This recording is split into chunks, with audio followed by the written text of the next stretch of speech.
Hi soldiers, கோவப்படாதீங்க. அது ATV சேனலோட லோகோ தான். அவரை பத்தி பேச போனால அந்த லோகோ நான் ஆட்டே போட்டேன். கூச்சமே இல்ல. என்ன அப்படின்னா, ஏடிவி சேனல்ல இருந்து நந்தா ஒரு வீடியோ போட்டிருந்தாரு. பிரைன் ராட் அப்படிங்கிற வீடியோ போட்டிருந்தாரு. அதுல உள்ள கருத்து வேறுபாடு என்ன அப்படிங்கறத இன்னைக்கு பார்க்க போறோம். நீங்க பாக்க ஜேகேஎஃப்எம் தமிழ் வாங்க போலாம். பொதுவாகவே எனக்கு ஏடிவி சேனல் மேல ஒரு நல்ல ஒரு நம்பிக்கையும் ஒரு அபிப்பிராயம் ஒன்று இருக்கு. என்ன அப்படின்னா, இந்த சொசைட்டி எவ்வளவு மோசமா போனாலும் அதை கரெக்டா கொண்டு போகணுங்கிற ஒரு பார்ட்டிசிபேட் பண்ணல அந்த ஆள் ஒரு நல்ல மனுஷன். ஏன்னா எப்பவுமே அதை கரெக்டா டியூன் பண்ணி கொண்டு போயிட்டு இருப்பார். யாராவது தப்பு பண்ணாங்கன்னா, உனக்கு என்ன நான் கரெக்டா இருக்கனா அப்படி மாதிரி மிச்ச சோசியல் மீடியா இன்ஃபுளுசர் மாதிரி இல்லாம, இது தப்பு பண்றாங்க, இதை ஸ்கேம் சொல்றாங்க, இந்த இன்ஸ்டா இன்ஃபுளுசர் இதை போய் சொல்றாரு அப்படின்ட்டு போட்டு உடைக்கிறனாலே எனக்கு அவரை ரொம்ப பிடிக்கும். நீ நல்லா வருவடா குண்டு பையா. அந்த விஷயத்துல நேத்து வந்து பிரைன் ராட்னு ஒரு வீடியோ அனௌன்ஸ் பண்ணியிருந்தார். அந்த வீடியோ பார்த்ததுக்கு அப்புறம் இன்னும் அவர் மேல உள்ள மரியாதை ஒன்று ஏறிடுச்சு. அவர் சொல்ற இந்த வீடியோல என்ன அப்படின்னா, பிரைன் ராட் அப்படிங்கிற ஒரு டிசீஸ். அந்த டிசீஸ் என்ன மாதிரி அப்படின்னா, நான் அடிக்கடி என் கூட இருக்கவங்கள்ட்டையும் இல்லைன்னா எங்க அண்ணன் பசங்கள்ட்ட கூட்டிட்டு பசங்க சொல்றேன் அப்படின்னா, தயவு செஞ்சு ரீல்ஸ் ஷார்ட்ஸ் எல்லாம் பார்க்காதடா, போய் வீடியோ பாடுறா அப்படின்னு நான் சொல்றேன். அதை வந்து டீட்டெயிலா எக்ஸ்பிளைன் பண்ணணும், எப்படி பண்ணணுமோ அதை தான் இந்த வீடியோல பண்ணிருக்காரு. டேம் ஸ்க்ரோல் அப்படின்ட்டு இது ஒரு டிசீஸ் இல்ல, அது நமக்கு தோன்ற விஷயம் தான். அவர் என்ன சொல்ற அப்படின்னா, இப்போ நான் இருக்கேன், இப்போ நானே எனக்கு வந்து புக்கு படிக்கணும்னு ஆசையா இருக்கு அப்படின்னா, ஒரு புக்கு எடுக்க போறப்ப டக்குன்னு ஒரு நோட்டிபிகேஷன் வரும். அதை நான் கை வைக்கலான்னு போவேன், கையில வச்சிருவேன், முடிஞ்சு அந்த புக்கு வாங்கணுமா அப்படிங்கிற டாட்ட அளவுக்கு ஒரு மறதியோ இல்லை அது மேல உள்ள டிஸ்ட்ராக்ஷனே தள்ளி போயிடும். காரணம் என்னன்னா, இது வந்து ஒரு ஸ்டார்டிங் ஸ்டேஜ் ஆஃப் ஒரு வியாதி மாதிரி வச்சுக்கணும். பிரைன் ராட்டுங்கிறது ஒரு வியாதி, இது ஸ்டார்ட் ஆகும். அதை அப்படி சொல்றேன். கிட்டத்தட்ட எனக்கு அப்புறம் தான் இந்த வீடியோ நான் பார்த்துட்டு எடுக்கலான்னு டிசைட் பண்ணிட்டேன். ஆனா இந்த இடத்துல இந்த உட்கார்றதுக்கு எனக்கு 3/4 மணி நேரம் ஆச்சு. ஏன்னா நாங்கிட்ட போறேன், நோட்டிபிகேஷன் திரும்பி இந்த பக்கம் வரேன், அப்புறம் இன்னொன்னுமோ கடைசியில ரொம்ப கிளியர் பண்ணிட்டு வந்து இந்த இடத்துல திரும்பி 3/4 மணி நேரம் லட்சம் திரும்பி உட்காந்துருக்கு. காரணம் இது வந்து இப்ப ரொம்ப அதிகமாக ஆரம்பிச்சிச்சு. பிரைன் ராட் பிரச்சனைங்கிறது உயிருக்கு ஆபத்து கொடுக்குமான்னு கேட்டா கண்டிப்பா கொடுக்கும். ஆனா அது ஸ்டார்டிங் ஸ்டேஜ்ல கிடையாது. அது ரொம்ப முத்தி போச்சு அப்படின்னா அது ஒரு டிப்ரெஷன் கொண்டு போய் கடைசியில நம்மள அந்த மாதிரி ஒரு மோசமான சூழ்நிலைக்கு கொண்டு போய் வச்சிரும். அவ்வளவுதான், நம்மள முடிச்சு விட்டீங்க போங்க. அதுதான் இதோட மோசமான விஷயமா இருக்கு. இது நம்ம அதுலதான் இருக்கோம் அப்படிங்கறது நமக்கு தெரிஞ்சுக்க முடியாது. யாராவது ஒருத்தர் சொன்னாதான் தெரியும். ஆனா எங்க யாரும் சொல்ற, அவங்களும் ஆல்ரெடி அதே பிரச்சனை தானே இருக்காங்க. இப்ப நான் இது எதுக்கு சொல்றேன் அப்படின்னா, நான் என்ன சுத்தி இருக்கிறவங்களுக்கு கூட்டிட்டு பசங்க சொல்ற விஷயம் அப்படின்னா, உனக்கு ஒரு விஷயம் வேணுமா, இப்ப வந்து என்னோட வீடியோ நீ பார்க்க போறோம்னா ஜேகேஎஃப்எம் தமிழ் சர்ச் பண்ணு, அதுல வீடியோ வரும், அதுல பாரு. இல்ல என்னோட தனியப்பட்ட வீடியோ பார்க்கதான் நீ உள்ள வந்த அப்படின்னா அதோட வீடியோவோ சர்ச் அதுல பாரு. நீ உட்காந்து ஸ்க்ரோல் பண்ணிட்டே இருந்தா 1 மணி நேரம் ஸ்க்ரோல் பண்ணா உன்னால எதையுமே கத்துக்க முடியாது. அண்ட் ஒன் மோர் திங் என்ன அப்படின்னா, இப்ப நம்ம ஒரு 2 மணி நேரத்துக்கு ஒரு படம் ஒண்ணு பாக்குறோம். படத்திலேயே 4 காமெடி, 2 அழுகிற சீனு, ஒரு 4 பாட்டு, இந்த மொத்தத்தையும் நம்ம என்ஜாய் பண்ணி வர்றதுக்கு ஒரு 2.5 மணி நேரம் ஆகும். ஆனா நீங்க ஒரு 10 நிமிஷம் ஷார்ட்ஸ்ல ஒரு 10 ஷார்ட்ஸ் ஒரு 20 ரீல்ஸா பாத்திருப்பீங்க. அதுல 20 ரீல்ஸ்லயுமே உங்களை அள வச்சு இப்ப நல்லா அழுதுட்டு இருப்பீங்க, டக்குன்னு சிரிக்கிற மாதிரி ஒரு ரீல்ஸ் வரும். அதை பார்த்து சிரிச்சிட்டு இருப்பீங்க, டக்குன்னு தூக்கிடுங்க, அடுத்து பயப்படுற மாதிரி ரீல்ஸ் வரும். அதை பார்த்து பயப்படும் போது உங்களால 5 நிமிஷத்துல அன்னியன் மாதிரி பல கேரக்டர் சேஞ்ச் ஆகிட்டே இருக்க முடியும் உங்க பிரைன்.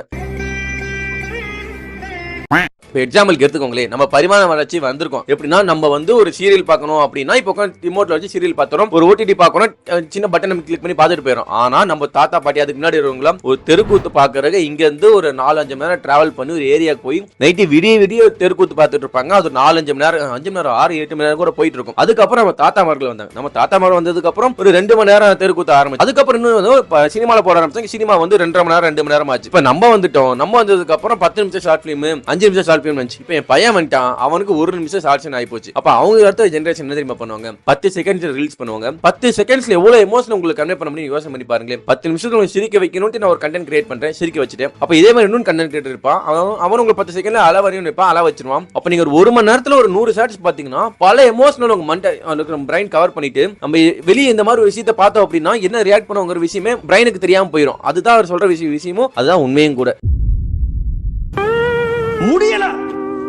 முடியல. இப்ப எக்ஸாம்பிளுக்கு இப்ப நீங்க வந்து ஒரு கல்யாணத்துக்கு போறீங்க, இல்ல உங்க ஃப்ரெண்ட பாக்குறீங்க, ரொம்ப நாளைக்கு அப்புறம் உங்க ஃப்ரெண்ட பாத்தீங்க, சந்தோஷத்துல வேகமா போய் மச்சான் டேன்னு கட்டி பிடிச்சிட்டு 5 செகண்ட் தான் அந்த ஃபீலிங்ஸ் உங்கள்ட்ட இருக்கும். அதுக்கப்புறம் சொல்லுடா அப்படி மாதிரி ஆயிருவீங்க. இல்ல வேற எல்லாத்துலயுமே அப்படிதான். ஒன் மோர் திங், இப்போ அது ஒரு 18+ கண்டா இருக்கும். நீங்க செய்யக்கூடாத விஷயத்த செஞ்சுட்டே இருந்தாலும் அது வந்து உங்களுக்கு ஒரு ஹாப்பினஸ் வந்து ஒரு 3 நிமிஷம் 4 நிமிஷம் கொடுத்துச்சுன்னா நீங்க இதே ரிப்பீட்டடா நீங்க எல்லா எமோஷனலுமே உங்களுக்கு 5 செகண்ட் 10 செகண்ட் தான் இருக்கணும்னு உங்க மைண்ட் ஃபிக்ஸ் பண்ணிடுச்சு அப்படின்னா, நீங்க பண்ணக்கூடாத விஷயத்துல பண்ணிட்டு இருந்தாலும் இல்ல ஒரு விஷயத்தை ஆசைப்பட்டு நீங்க பண்ணாலும் அதோட எஃபர்ட் வெறும் உங்களுக்கு 5 செகண்ட் 6 செகண்ட் தான் இருக்கும். அதுக்கு மேல அது பண்ணி உங்களுக்கு பண்ணுமா, இது நமக்கு நல்லா இது ஹாப்பியாவே இல்லையே, திரும்ப 1 மோர் பண்ணலாமா, ஆனா எப்போ பண்ணாலும் உங்களுக்கு அந்த 5 நிமிஷம் தான். சரி ஓகே, இதுக்கெல்லாம் என்னதான்டா வழி அப்படின்னு சொன்னா அவர் ஆல்ரெடி இன்ஸ்டாகிராம் அன்இன்ஸ்டால் பண்ணி சொல்லியிருந்தார். A2D நந்தா நான் என்ன ஃபாலோ பண்ணவங்களுக்கு தெரிஞ்சிருக்கும் நினைக்கிறேன். நான் ஒரு வாரமா இன்ஸ்டாகிராம் அன்இன்ஸ்டால் பண்ணி தான் வச்சிருந்தேன். குரோம்ல தான் யூஸ் பண்ணிட்டு இருந்தேன். குரோம்ல கூட யூஸ் பண்ண கிடையாது நினைக்கிறேன். மேபி கமெண்ட்ஸ்க்கு இல்லைன்னா அதுக்கு மெசேஜ் பண்ற மாதிரி குரோம்ல, அதுவும் என்னோட ஆஃபீஸ்ல உள்ள சிஸ்டம்ல உள்ள இதில் மட்டும் யூஸ் பண்ணி தவிர என்னோட பர்சனல் லேப்டாப்லேயே ஃபோன்லையுமே குரோம்ல எதுலையுமே கிடையாது இன்ஸ்டாகிராம். ஏன் அப்படின்னா நான் ரொம்ப அடிக்ட் ஆக ஆரம்பிச்சிட்டேன். லைக் வர ரொம்ப எப்படா லைக் வரும், நிறைய கமெண்ட்ஸ் வருது, நம்ம எப்போ ரீப்ளை பண்ணலாம், அதுலேயே ரொம்ப ரீல்ஸ் ஸ்டார்ட் பண்ணி எனக்கு ஒரு மாதிரி மண்டை டிப்ரெஷன் ஆகி ஆஹா வேலைக்கு ஆகாரா அப்படின்ட்டு அன்இன்ஸ்டால் பண்ணிட்டு இன்னைக்கு தான் இன்ஸ்டால் பண்றேன். தலைமை கரெக்டாக அந்த மாதிரி வீடியோ போட்டோன்னே செம்மையா சிங்க் ஆச்சு. ரைட், இந்த மாதிரி தான் நிறைய பேர் பாதிக்கப்பட்டிருக்காங்க போல அப்படின்னு தோண விஷயத்தை நான் உங்களுக்கு சொல்றேன். இதுல இருந்து நீங்க வெளியே வரணும்னு நினைச்சீங்க அப்படின்னா முடிஞ்ச அளவுக்கு இன்ஸ்டாகிராம் அன்இன்ஸ்டால் பண்ணிருங்க. குரோம்ல வச்சு யூஸ் பண்ணிக்கோங்க, பெட்டரா இருக்கும். இல்ல அந்த மாதிரி வெளியே வரணும்னு ஆசைப்பட்டீங்கன்னா நோட்டிபிகேஷன் ஆஃப் பண்ணி இன்ஸ்டாகிராம்ல நோட்டிபிகேஷன் ஆஃப் பண்ணி வச்சிருங்க. நோட்டிபிகேஷன் வந்தா தானே உள்ள போறீங்க. ஏன் அதுக்கப்புறம் நோட்டிபிகேஷன் ஆஃப் பண்ணி வச்சா இது கொஞ்சம் பெட்டரா இருக்கும். இது எந்த மாதிரி விஷயத்தை கொண்டு போய் நிறுத்தோம் அப்படின்னா நீங்க ஒரு 60-70 வயசு சந்தோஷமா ஆரோக்கியமா உழைச்சு நல்லா முன்னேறும் நினைப்பீங்க. ஆனா ஒரு ஷார்ட் பிலிம்னா 3 நிமிஷத்துல அவன் நிப்பான் பறக்கன் ஆயிரும் காமிச்சிடும். அப்போ பிரைன் அது மாதிரி விஷயத்தை பார்த்து நம்மளும் டக்குன்னு முன்னேறிடணும், டக்குன்னு வாழ்க்கையில ஜெயிச்சிடணும், அந்த மாதிரி விஷயத்தை உங்க பிரைன் ஏத்துக்க ஆரம்பிச்சிடும். நீங்க ஒரு சின்ன விஷயம் பண்ணுவீங்க, அது கொஞ்சம் டைம் இருக்கும், ஆனா உங்க பிரைன் ஏத்துக்காது. சீக்கிரமா ஜெயிக்கணும் அது ஒரு மாதிரி டிப்ரெஷன் கொண்டு போய் தள்ளி விட்டுருவங்களே. இருந்தா பெட்டரா இருக்கும். இல்ல நீங்க போன்ல தான் புக் படிக்க போறேன், போன்ல தான் ஆடியோ புக் கேட்க போறீங்க அப்படின்னா அந்த ஆடியோ டவுன்லோட் பண்ணி வச்சுட்டு ஃபிளைட் மோட் போட்டு கேட்டீங்கன்னா உங்களுக்கு டிஸ்ட்ராக்ஷன் ஆகிறதுக்கு எந்த வித வழியே இருக்காது. நீங்க உங்க பீஸ்ஃபுல்லா இருக்கலாம். அது நமக்கே தெரியாம ஒரு விஷயத்தை ரொம்ப அடிக்ட் ஆக ஆரம்பிச்சிடும். டிசிஷன் சொல்ல முடியாது, அது ஒரு அடிக்ட் மாதிரி வச்சுக்கோங்களேன். அந்த அடிக்ட் வந்து ஈஸியா நீங்க வெளியே வந்துடலாம்.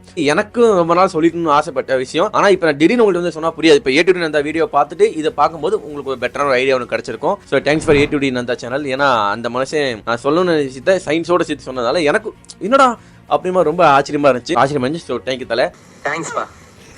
சரி, இப்போ நீங்கள் இந்த வீடியோ பார்த்துருந்த ஆளாக இருந்தாலும் சரி, தயவு செஞ்சு நீங்கள் ஏதாச்சும் உங்களுக்கு விஷயம் வேணும் அப்படின்னா கூகுள் போய் சர்ச் பண்ணி பார்த்து அதில் யூடியூப்ல சர்ச் பண்ணி பார்த்துட்டு நல்ல விஷயமா சர்ச் பண்ணி பார்த்துட்டு நாலேஜ் எடுத்துக்கிறது பெட்டராக இருக்கும். ஸோ ஒரு ரொம்ப அதிகமான டியூரேஷன் தரக்கூடிய ஹாப்பினஸ் எடுத்துக்கோங்க, அதான் உங்களுக்கு பெட்டராக இருக்கும். அப்படின்னு அதுதான் நான் ரெஃபர் பண்ணுறது. அப்படி தான் நிறைய சைக்காலஜி சொல்கிறது அந்த விஷயமா தான் இருக்கும். ஸோ பொறுமையாக இந்த வீடியோ பார்த்த வைக்க நன்றி. நம்ம அடுத்த வீடியோவில் பார்க்கலாம். டாடா, பை.